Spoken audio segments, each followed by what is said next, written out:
Muito bem.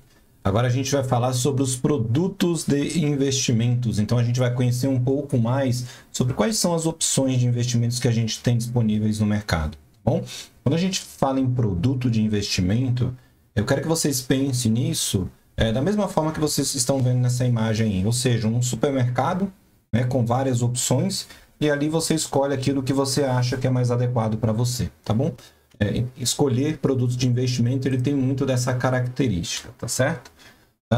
Bom, cumpridas as etapas anteriores, então a gente chega agora na hora de verificar no mercado quais são os produtos disponíveis que se ajustam aos seus objetivos, tá bom? Mais uma vez, produtos que estejam ligados ao objetivo que foi estabelecido para aquele investimento. Basicamente, a gente tem aí 4 características que vão definir um produto de investimento individualizado. Então, a gente pode ter um produto que ele pode ser público ou privado e podem ser pré-fixados ou pós-fixados. Público ou privado vai definir o tipo de emissor. Toda vez que eu tenho um emissor público, então eu tenho um instrumento, né, de investimento público.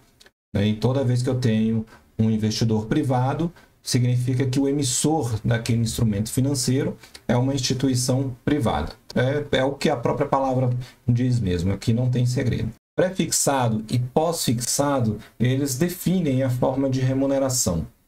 Ou seja, o pré-fixado eu consigo saber de antemão como que vai ser a forma de remuneração do meu ativo financeiro. O pós-fixado, em geral, a gente conhece as regras, sim, mas eu não conheço o rendimento. Então, eu não conheço qual vai ser o rendimento que eu vou ter ao final, porque vai depender de outras características que elas não foram pré-definidas, igual no pré-fixado. Agora, quando a gente fala em títulos de renda fixa, agora eu vou começar a trazer mais especificamente alguns exemplos de produtos de investimento. Então, quando a gente fala em títulos de renda fixa, mais uma vez, nós estamos falando em títulos representativos de dívidas, né? Aquela história que eu já contei lá atrás. E os mais negociados que nós temos hoje são os títulos públicos. O que são os títulos públicos? São os títulos de dívida emitidos pelo governo federal. Então, o governo, assim como uma família, ele precisa de recursos para tocar ali os seus projetos de investimentos. Ou seja, o governo também tem alguns objetivos para serem atingidos. E quando a receita que ele recebe através dos impostos não é suficiente para cobrir essas despesas, ele faz o que nós chamamos de emissão de dívida. Emissão de dívida é o governo pedindo dinheiro emprestado para as pessoas para que ele possa tocar esses projetos. E aí, com isso, ele traz algumas formas de instrumentos. E quais são os instrumentos? Os instrumentos basicamente são esses 4, né? É a LTN, LFT, NTNB e NTNF. Aqui eu não vou explorar muito esses tipos de investimentos, até porque lá na frente a gente vai falar um pouco mais detalhado sobre cada um deles. Eu tenho um tópico específico para falar apenas de títulos públicos, já que esse é o principal ativo financeiro negociado no mercado local. E aí eu falo um pouco mais sobre cada um deles no tópico específico. Bom, mas como eu havia falado, nós temos, né, da mesma forma, títulos emitidos pelo setor público, né, que é os títulos públicos que nós acabamos de ver, mas a gente também pode ter títulos emitidos pelo setor privado, né, títulos de dívidas emitidos pelo setor privado. Esse setor privado, ele pode ser uma instituição financeira ou não, tá? Então, o que a gente tem aqui como exemplo? Eu tenho certificado de depósito bancário, que são CDBs, isso é emitido por instituição financeira, letras de crédito imobiliário, que também são emitidos por instituições financeiras, elas usam como lastro o crédito imobiliário, letras do crédito do agronegócio, então também são instrumentos de títulos de dívida, em que a gente tem como lastro o agronegócio, certificado de recebíveis imobiliários, da mesma forma também título de dívida, tá bom?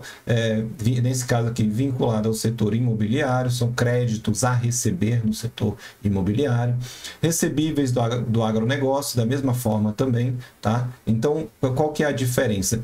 Quando eu estou no LCI e no CRI, você vê que a gente está falando de imobiliário da mesma forma. Então, eu tenho aqui letras de crédito imobiliário e eu tenho certificado de recebíveis imobiliários. Nesse primeiro caso, o que eu tenho é o banco tomando recurso para montar um volume de ativos e oferecer crédito imobiliário. Nesse caso aqui do certificado de recebíveis, o banco já ofereceu o crédito e ele tem recebíveis, ou seja, ele tem a receber os pagamentos provenientes desse crédito. E aqui aí tem uma questão um pouco mais técnica, né? Que aí envolve o quê? O banco querer antecipar essa forma de recebimento e transferir essa responsabilidade para um terceiro numa outra etapa, tá bom? Ou seja, uma outra pessoa passa a receber esses créditos. Isso é importante para o banco, né? Por questões técnicas, como eu falei, porque libera espaço que a gente fala no balanço do banco para que ele possa tomar mais dívida e oferecer novamente mais crédito para essa finalidade. Aí a gente pode ter também as letras de câmbio.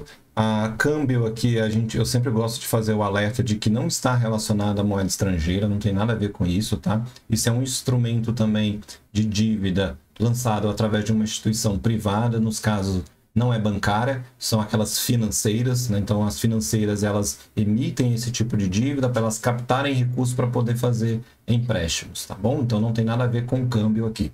E, por fim, a gente tem as debêntures. O que são as debêntures? As debêntures também são títulos de dívida e títulos de dívida privada, mas não está relacionado a nenhum tipo de instituição financeira. São essas instituições privadas não financeiras. Por exemplo, uma Petrobras é uma instituição privada não financeira, então ela pode emitir uma debênture, que é o quê? Ela vai ao mercado para captar recurso, então ela emite dívida, né? Ela recebe esse recurso e normalmente esse recurso recebido está relacionado com algum projeto definido, ou seja, vamos imaginar que ela esteja interessada em desenvolver uma nova plataforma de petróleo, então ela pode emitir uma dívida no mercado e aí captar recursos para que ela consiga desenvolver esse projeto. Isso aí é muito mais as questões de escolha. A gente tem muitas opções de debêntures hoje no mercado. Normalmente as instituições elas emitem debêntures, né, quando elas percebem que o custo da dívida, se elas forem diretamente ao banco, é muito maior de que quando elas emitem a própria dívida e pagam juros por aquilo, tá bom? Mas isso, só para vocês saberem também, não é nada assim feito de qualquer jeito. Tudo isso tem supervisão, tudo isso tem regras que precisam ser respeitadas. Bom, e agora falando de produtos de investimentos relacionados à renda variável. Bom, a primeira coisa que eu gosto de trazer aqui, o exemplo mais clássico, são as ações, tá bom? Então, instrumentos de investimento mais conhecido em renda variável são as ações. É um meio utilizado pelas empresas para a captação de recursos para novos projetos ou fortalecimento de capital.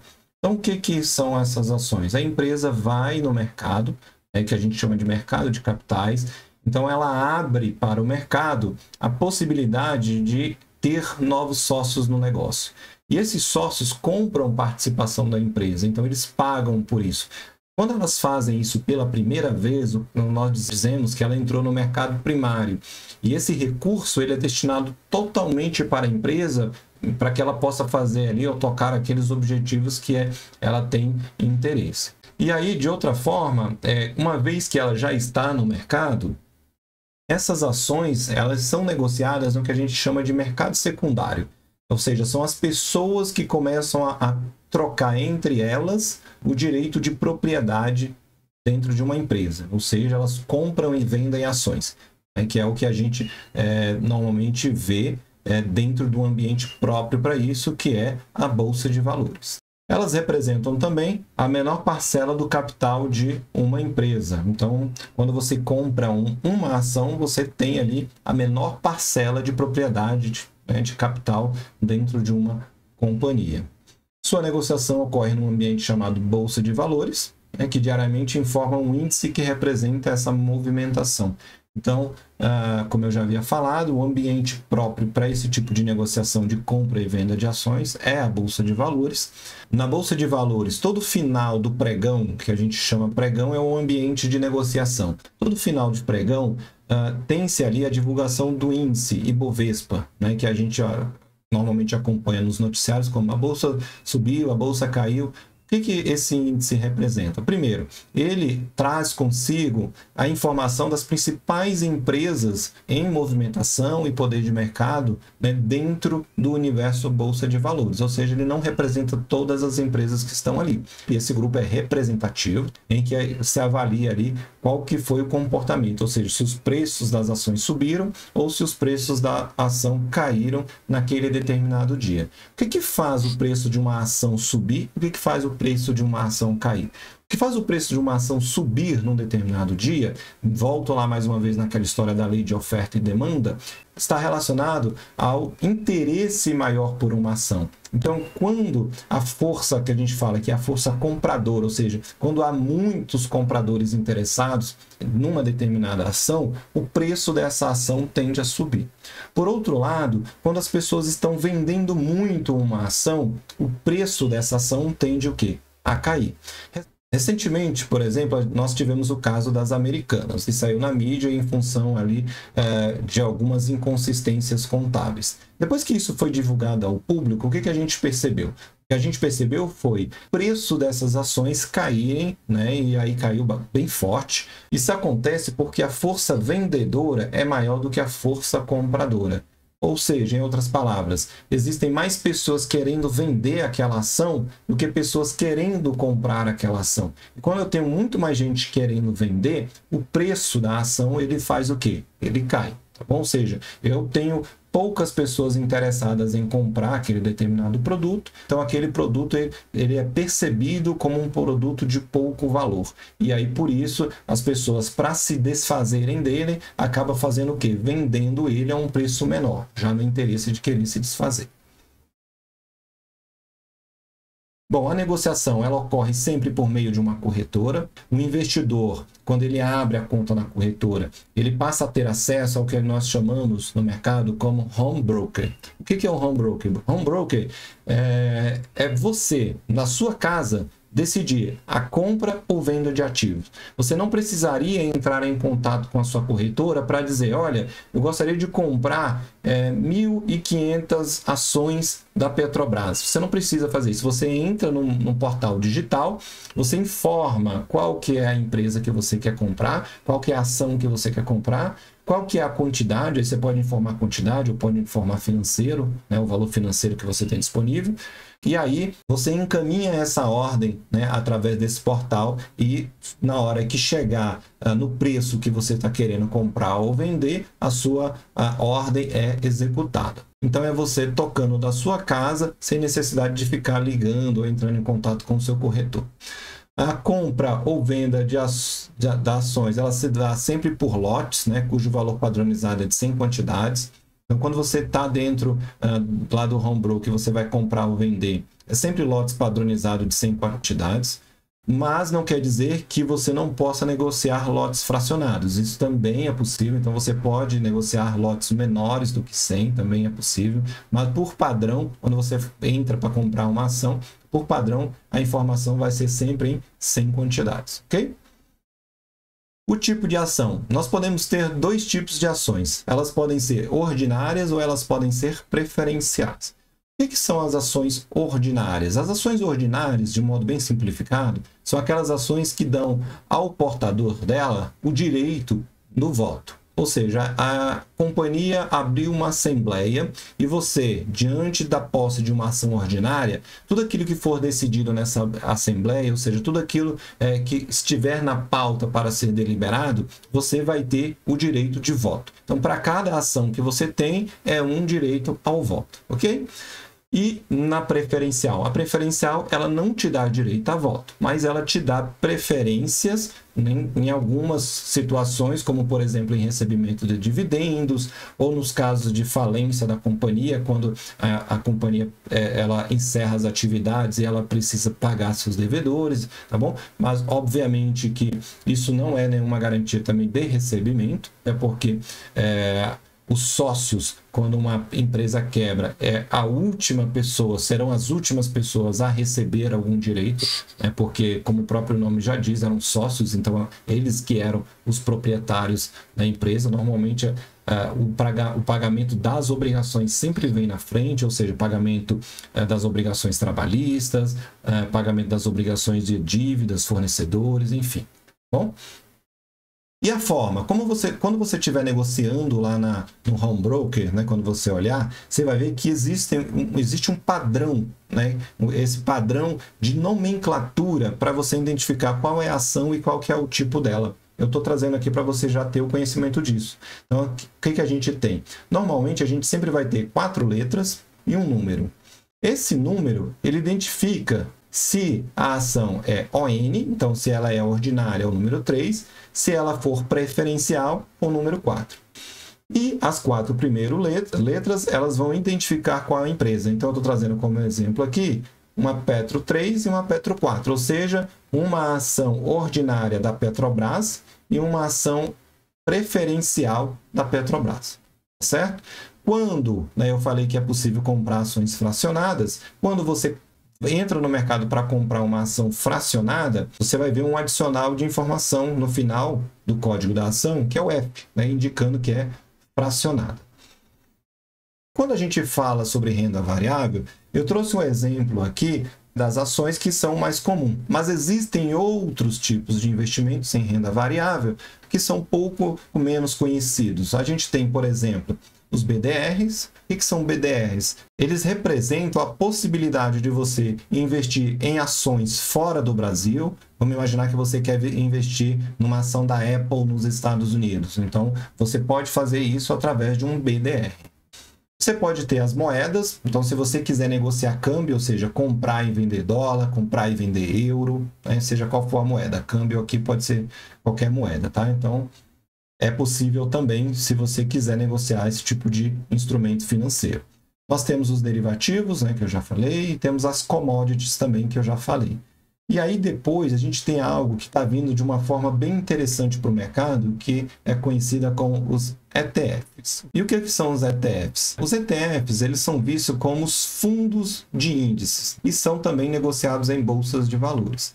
Então, ele é uma alternativa aí muito eficaz, né, para investimentos também diversificados. Na prática, o que isso quer dizer? Quer dizer o seguinte, vamos imaginar que você gostaria de replicar o índice Bovespa. E o que seria o índice Bovespa? O índice Bovespa, ele é um índice que representa, né, como eu havia dito, algumas empresas ali que são negociadas na Bolsa de Valores. Vamos imaginar que você queira fazer um investimento que replique esse índice, ou seja, que siga o mesmo padrão desse índice. Se você for querer fazer isso negociando de maneira direta dentro do mercado de ações, ou seja, dentro da Bolsa de Valores, o que você deveria fazer? Você deveria verificar quais são as ações que compõem esse índice e comprar cada uma dessas ações na mesma proporção que elas representam dentro desse índice. Tá vendo como que isso é um negócio complicado? E, além de ser complicado, é um negócio que pode ser pouco viável a depender do seu tamanho financeiro, ou seja, do quanto que você tem de dinheiro disponível para investir. Porque pode ser que você não consiga replicar o índice em função de não ter a capacidade financeira para isso. E aí, dessa forma, os ETFs, eles vêm com esse objetivo, ou seja, isso é uma espécie de fundo. Então, você tem um gestor ali, esse gestor ele recebe recurso proveniente de várias pessoas que têm esse mesmo interesse de replicar esse índice. Então, ele reúne esse dinheiro e o que ele faz? Ele vai lá e compra as ações de tal modo que replique esse índice. Então, você percebe que dessa forma fica muito mais fácil, porque você pode simplesmente, por uma parcela menor de recurso, ter condições de replicar todo um índice. Ou seja, vamos imaginar que você tem apenas R$1.000. Se você tiver esses R$1.000 e quiser comprar todas as ações que compõem o índice Bovespa na forma proporcional, além do trabalho, isso praticamente não vai ser um recurso suficiente. Então, quando você coloca isso dentro de um fundo de índice, dentro de um ETF, o gestor ele recebe muitos interessados nesse tipo de investimento. Então, ele recebe esses recursos, ele reúne esses recursos e, a partir do momento que ele reúne esses recursos, ele vai ter um volume financeiro muito maior e que vai permitir que ele faça a replicação desse índice, ok? Eu sei que pode ter ficado um pouco confuso, se for o caso, volta um pouco para tentar entender melhor, mas é uma possibilidade também de investimento bem interessante que existe aí no nosso mercado de renda variável. Bom, e agora vamos falar sobre outro produto de investimento, esse sim bem conhecido também, né, que são os nossos fundos de investimentos. O que é o fundo? Ele é uma forma de investimento coletivo, né, como eu já havia falado, onde vários investidores alocam recursos por um objetivo comum. Então, são várias pessoas que têm o mesmo interesse de investimento, então elas reúnem esse recurso através de um instrumento chamado de investimento, e lá nós temos o gestor que vai fazer com que esse investimento seja concretizado. Então, para funcionar, um fundo depende de registro prévio na Comissão de Valores Mobiliários, no CVM, então isso não é nada bagunçado. Então, toda vez que a gente tem um fundo de investimentos em ação, em atividade, significa que ele foi previamente autorizado pela Comissão de Valores Mobiliários a ser negociado, tá certo? Cada investidor adquire cotas do fundo, uma cota é a menor unidade de participação no investimento. Então, da mesma forma das ações em que você adquire a menor propriedade dentro de uma empresa através da compra de uma ação, aqui o que a gente tem é a cota, né, que tem a mesma ideia representativa. Então, a cota é a menor unidade de representação dentro de um fundo de investimentos. Essas cotas, elas são escriturais e nominativas, conferindo igualdade de direitos e obrigações aos cotistas. O que isso quer dizer? Quer dizer que você não vai receber na sua casa, né, nenhum documento, né, dizendo assim, isso aqui é a cota lá do seu fundo de investimento. Não vai. Por quê? Porque ela é escritural, ou seja, é um documento virtual, é um direito virtual seu, tá certo? E ela vai te conferir direitos e obrigações. Ou seja, você, como cotista, você tem alguns direitos, mas você também tem algumas obrigações. Esses direitos e obrigações, eles podem ser acompanhados através do quê? Do regulamento do fundo, que é um documento onde ele vai trazer essas definições, né, de obrigações e direitos, né, relacionados a essa prestação de serviço. Os fundos podem ser em 4 tipos. Então, eles podem ser abertos, fechados, exclusivos e restritos. Vamos lá, em cada um deles. O que é um fundo aberto? O fundo aberto é um fundo que ele está disponível para que outros investidores possam entrar ou sair dele a qualquer momento.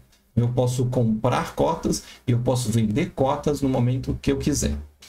Se o fundo for fechado, esse movimento já não é permitido, ou seja, eu vou ter janelas em determinados momentos do tempo em que esse fundo vai estar aberto e aí eu posso comprar ou vender minhas cotas, mas em geral, quando o fundo ele é fechado, ele tem essa característica de estar fechado, ele significa que o quê? Que você não tem essa mobilidade. Então, se você colocou o dinheiro dentro de um fundo fechado, no momento em que abrir uma janela, você só vai poder tirar esse dinheiro no momento em que essa janela for aberta novamente para o mercado poder se desfazer dessas cotas.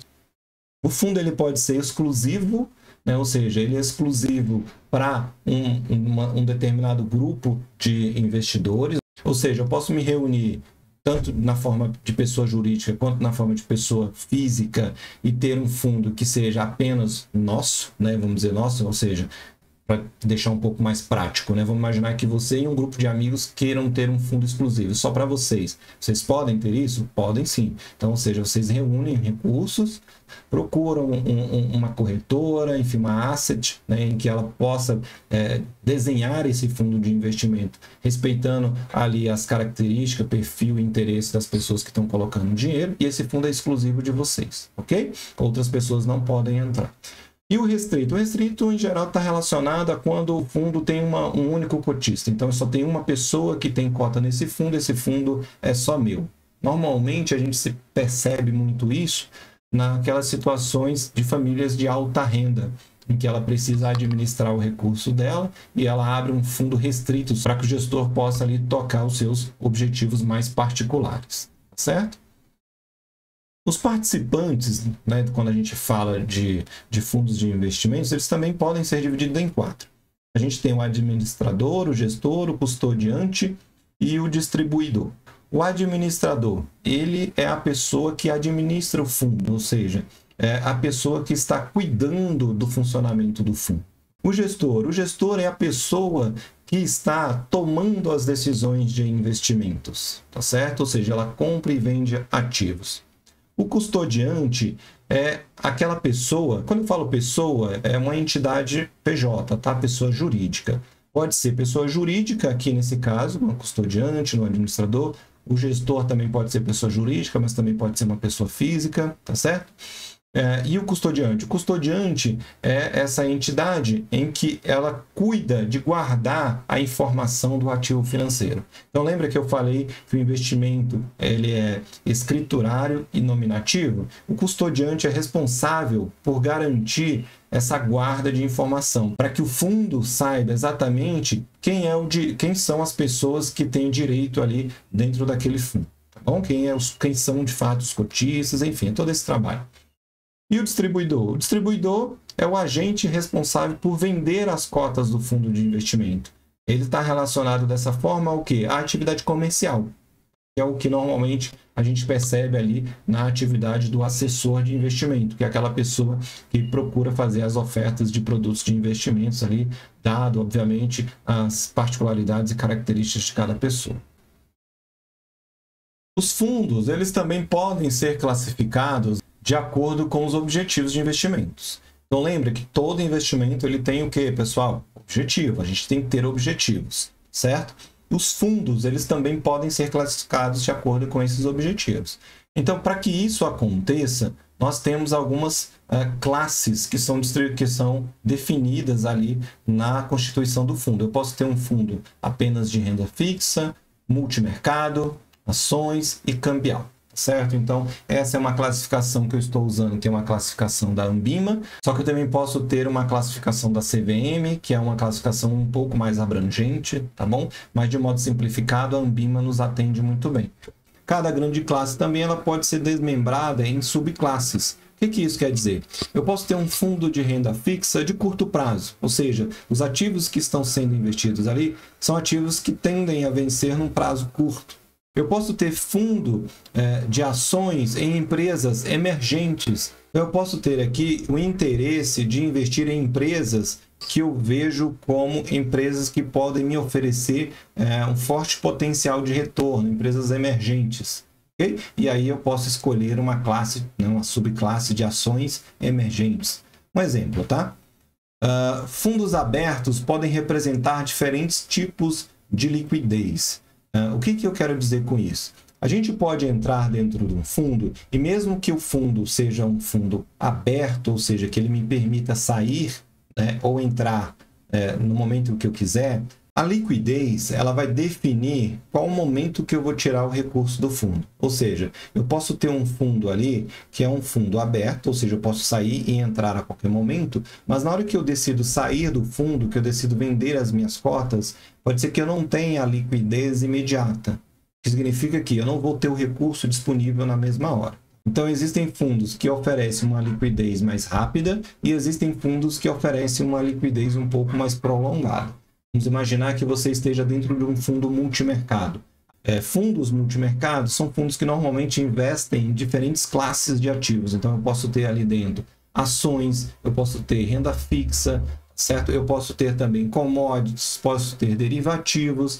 Então, imagine o gestor tendo que se desfazer desses ativos para atender um pedido de resgate. Isso não é fácil, como a gente já falou anteriormente. São ativos que podem não ter tanta liquidez no mercado, então existe uma dificuldade para que o gestor faça com que esses ativos se transformem em dinheiro para que o resgate seja pago. E aí, por conta disso, o fundo ele pode oferecer uma liquidez de 40 dias, 60 dias, que é o seguinte: eu peço o resgate hoje e eu tenho que esperar 40 dias até o dinheiro ser disponibilizado na minha conta. Bom, como exemplo aí para vocês. Para funcionar um fundo, ele possui custos. Então, como a gente sabe, isso é uma prestação de serviço. Os principais custos estão relacionados com a taxa de administração, que é o principal dele. e taxa de performance, né? A taxa de administração é a taxa de funcionamento. Vamos imaginar que um fundo cobra ali 2% de taxa de administração, um fundo de ações. Se ele está te cobrando 2%, significa que para cada recurso que você destina ao fundo, 2% daquilo que você tiver lá vai ser cobrado como taxa de serviço, né? Que é a taxa de administração. A taxa de administração, normalmente, ela vem na forma anual. Então, 2% cobrado de administração são 2% ao ano. Só que o fundo, ele faz a cobrança desse serviço da forma diária. Então, eles pegam os 2% ao ano e transformam isso em dias. E aí, todo dia, ele come um pedacinho desse recurso que você tem lá, né, como forma de taxar esse serviço que ele está te prestando. Por que ele faz isso? Para facilitar no momento que você pediu o resgate. Então, imagina que você pediu o resgate e aí você ficou ali 196 dias no fundo.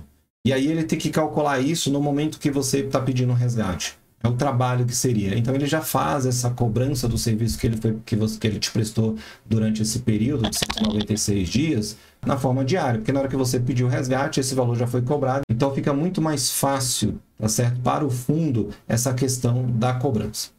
O investidor também pode acompanhar a performance do fundo através das lâminas de informações. Todo fundo de investimento, mensalmente, ele divulga de maneira pública o que a gente chama de lâmina do fundo. O que é a lâmina do fundo? É informação sobre a rentabilidade do fundo, o patrimônio do fundo, como que a cota está evoluindo. Então, é uma informação geral, basicamente sobre performance, né? E a performance, nesse caso também, levando em consideração a performance histórica do fundo. Aqui eu concluo com vocês a apresentação de alguns instrumentos financeiros que vocês podem fazer uso aí dentro desse universo de produtos de investimentos. Um grande abraço.